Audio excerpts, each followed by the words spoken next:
नमस्कार, मैं हूं आपके साथ प्रिया सिंह और आज का रिपोर्टर में सबसे पहले नजर इस वक्त की सबसे बड़ी खबर पर डालते हैं। डोनाल्ड ट्रंप के खिलाफ महाभियोग चलाने का प्रस्ताव पास हो गया है। हाउस ऑफ रिप्रेजेंटेटिव में ये महाभियोग का प्रस्ताव पास हुआ है और महाभियोग के पक्ष में 232 और विरोध में 197 वोट पड़े हैं। इसमें खास बात यह है कि 10 रिपब्लिकन सांसदों ने भी ट्रंप के खिलाफ वोट किया है। सीनेट में प्रस्ताव पास हुआ तो ट्रंप को पद छोड़ना पड़ेगा। हालांकि 20 तारीख को जो बाइडेन नए राष्ट्रपति के तौर पर शपथ ग्रहण के दौरान शपथ लेंगे, लेकिन आज का दिन राष्ट्रपति डोनाल्ड ट्रंप के लिहाज से बेहद खास है और साथ ही साथ मुश्किलों भरा भी। डोनाल्ड ट्रंप के खिलाफ महाभियोग चलाने का प्रस्ताव पास हो चुका है और आज का दिन खास। अमेरिकी राष्ट्रपति डोनाल्ड ट्रंप के खिलाफ महाभियोग चलाने का प्रस्ताव पास हुआ। हाउस ऑफ रिप्रेजेंटेटिव यानी कि निचले सदन में यह प्रस्ताव पास हो चुका है ट्रंप के कार्यकाल में। हालांकि अभी भी 6 दिन बाकी हैं। बिल्कुल, और ऐसे में अब सवाल ये उठता है कि क्या अब ट्रंप आगे क्या एक्शन ले सकते, क्या कुछ होगा उनका? समय से पहले उनकी विदाई होगी या फिर वो अपना कार्यकाल पूरा कर लेंगे?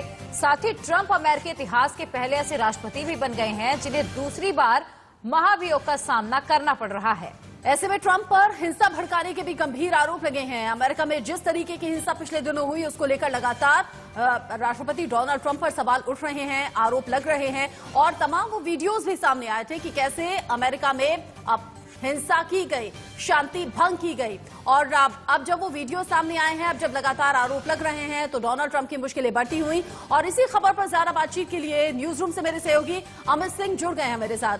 अमित, डोनाल्ड ट्रंप की मुश्किलें किस तरीके से बढ़ती हुई देख रहे हैं आप, और जिस तरीके के दिन अमेरिका देख रहा है, क्या इसके बाद कह पाएगा कि सबसे पुराना लोकतंत्र है?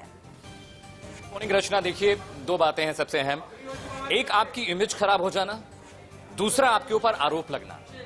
ट्रंप के साथ मुश्किल ये हुई है कि पहले तो उन्होंने ये आरोप लगाया कि मेरी इमेज खराब करने की कोशिश हो रही है, लेकिन होमलैंड सिक्योरिटी जो कि डोमेस्टिक सिक्योरिटी है यूएस अमेरिका की, और एफबीआई ने ये रिपोर्ट दी कि इस बात के पुख्ता सबूत मिले हैं कि डोनाल्ड ट्रंप ने हिंसा भड़काने के लिए फाइनेंस किया, लोगों को भड़काया, व्यक्तिगत मैसेज किए गए, इंस्टाग्राम ट्विटर के जरिए लोगों को भड़काया गया। तो ये बात तो अब साबित हो चुकी है कि ट्रंप ने जानबूझकर कैपिटल हिल में हिंसा भड़काई। और मैं आपको बता दूं, ये तस्वीरें आज से 200 साल पहले देखी गई थी जब ब्रिटिश हुकूमत ने अमेरिका पर हमला किया, अमेरिका पर कब्जा किया। उसके 200 साल के बाद कैपिटल हिल में इस तरह की तस्वीरें दिखी हैं। हिंसा में 5 लोग मारे गए, जो सीनेटर्स थे उनकी जान को खतरा था, तोड़फोड़ की गई। अमेरिकी इतिहास में यह दिन काले अक्षरों में लिखा जाएगा और इसका सारा दोष, सारा दारोमदार डोनाल्ड ट्रंप के ऊपर गया है। वहीं अमित, हाउस स्पीकर नैन्सी ने इस बात की चिंता भी जताई थी कि हो सकता है कि वो अपने परमाणु शक्ति का इस्तेमाल कर ले, क्योंकि उनके पास परमाणु शक्ति थी और इसी को लेकर वो आर्मी चीफ से भी वहां के मिली थी। तो क्या इसके चलते महाभियोग लाना जरूरी हो गया था? ट्रंप के खिलाफ एक्शन लेना इसी डर के चलते जरूरी हो गया था?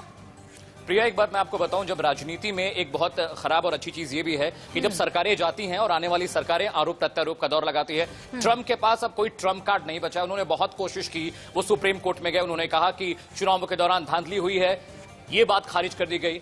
वो होमलैंड सिक्योरिटी के पास गए शिकायत करने के लिए, उनको धमकियां मिल रही हैं। उन्होंने ट्विटर, फेसबुक और इंस्टाग्राम को लिखा कि मेरे खिलाफ एक संयोजित मुहिम चलाई जा रही है ताकि मैं पद से हट जाऊं। अब उनकी पार्टी जाने वाली है, नई जो नई पार्टी आने वाली है उनको पता है कि जितनी जल्दी हो सके ट्रंप को हटाना जरूरी है, क्योंकि ट्रंप बहुत जिद्दी किस्म के पॉलिटिशियन है। इतिहास गवाह रहा है, दूसरी बार इंपीचमेंट, महाभियोग की जो प्रक्रिया उनके खिलाफ चलाई जा रही है। और अंदर खाने से यह खबर आ रही है कि ट्रंप ने यह कहा है कि अगर मुझे जबरन हटाया गया, अगर मेरे खिलाफ इंपीचमेंट चला जाता है तो हिंसा और भड़केगी, सरकार मुश्किल में पड़ जाएगी। हालांकि नैन्सी पेलोसी जो कि बड़ी सम्मानित सेनेटर रही है, उनका इतिहास बहुत पाक और साफ रहा है। उन्होंने कहा कि अगर परमाणु की, देखिए 3 लोगों के पास वो परमाणु की होती है, जो सेना प्रमुख के पास होती है पहला, उसके बाद एक होते हैं जो वाइस प्रेसिडेंट होते हैं जो कि माइक पेंस है, उनके पास परमाणु की होती है, और प्रेसिडेंट के पास होती है।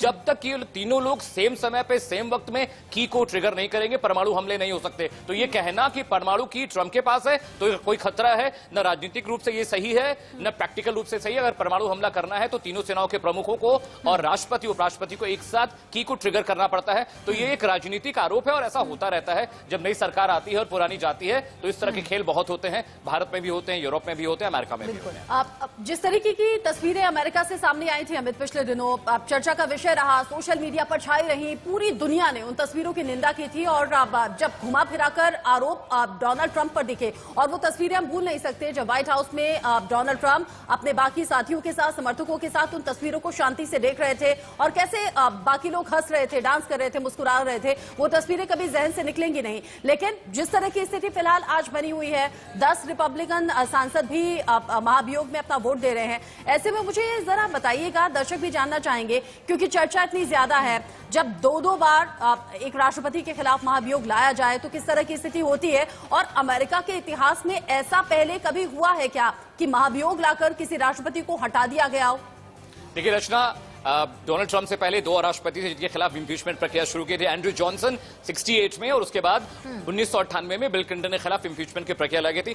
हाउस ऑफ रिप्रेजेंटेटिव, जो कि निचला सदन है अमेरिका का, उसकी सहमति के बाद भी उच्च सदन में यानी सीनेट में भी मंजूरी होनी चाहिए, 2/3 वोट पड़ने चाहिए, तभी किसी व्यक्ति विशेष के खिलाफ इम्पीचमेंट की प्रक्रिया चलती है। रही बात उन तस्वीरों की जिसमें दिख रहा था कि डोनाल्ड ट्रंप हंस रहे हैं, डोनाल्ड ट्रंप का परिवार हंसता हुआ दिखाई दे रहा है, ये तस्वीरें सच है। देखिए, ट्रंप चाहे लाख सफाई दें, वो लाख बार ये कहें कि उनकी मंशा नहीं थी, जो हमले हुए, जो हिंसा हुई कैपिटल हिल पे, उसमें उनका हाथ नहीं, लेकिन जो सबूत है, जो सोर्सेज बताते हैं, एफबीआई और होमलैंड ने जो लिखित दस्तावेजों में इस बात के सबूत पेश किए हैं कि ट्रंप चाहते थे हिंसा हो, ट्रंप चाहते थे कि लोग डरे, लोगों को धमकाया जाए ताकि उनके खिलाफ इंपीचमेंट की प्रक्रिया ना चले। एक छोटी सी बात और बताता हूं, माइक पेंस जो कि उपराष्ट्रपति हैं अमेरिका के, माइक पेंस अपना भविष्य देख रहे हैं। देखिए, लोगों ने कहा कि जब 20 तारीख को जो बाइडेन शपथ ग्रहण करेंगे तो उसमें माइक पेंस शामिल होंगे और डोनाल्ड ट्रंप नहीं जाएंगे। देखिए, दुनिया जानती है कि 5 साल के बाद ट्रंप का राजनीतिक करियर क्या होने वाला है। माइक पेंस एक प्रबल दावेदार है जो राष्ट्रपति पद के लिए नामित हो सकते हैं अगले अमेरिकी चुनाव में,